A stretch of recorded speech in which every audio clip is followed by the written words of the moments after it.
पक जाना चाहिए वैसे तो। अब इसको थोड़ा सा हिला देते हैं। अब इसमें तकरीबन 1 किलो ऑयल और आएगा जो हम फिर मंगाएंगे और फिर इसमें शामिल करेंगे, ठीक है।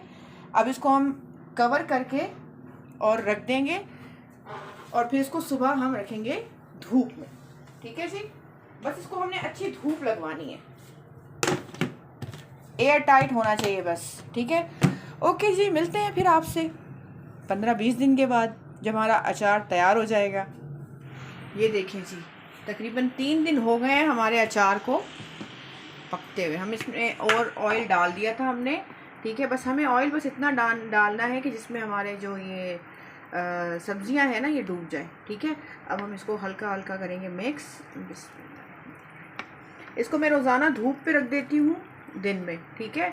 और फिर इसको मैं असर के टाइम पे उठा के दोबारा किचन में रख देती हूँ। मतलब इसको हमने गरमाइश देनी है।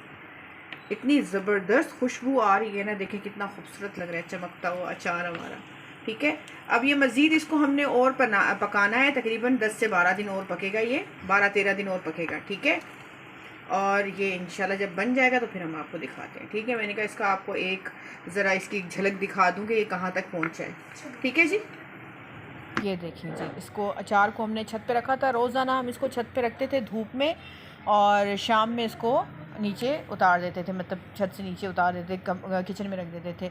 और ये इसको तकरीबन हो गए हैं पूरे 20 दिन और 20 दिन में हमारा अचार जो है ये देखिए बन के तैयार हो चुका है। बहुत ही मज़ेदार सा अचार हमारा बन के तैयार हुआ है।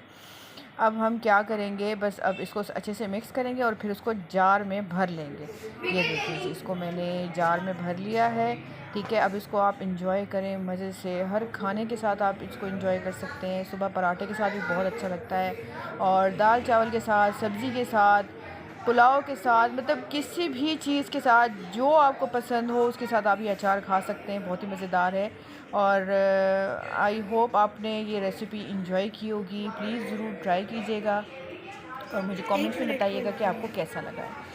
और जाते जाते प्लीज़ मेरे चैनल को लाइक, शेयर और सब्सक्राइब ज़रूर कीजिएगा और बराबर में जो बेल आइकन का बटन है उसको भी प्रेस कीजिएगा ताकि टाइम टू टाइम आपको मेरी वीडियोस मिलती रहे। अब चलते हैं, फिर आएंगे एक नई और मज़ेदार सी रेसिपी लेके। तब तक के लिए अल्लाह हाफ़िज़।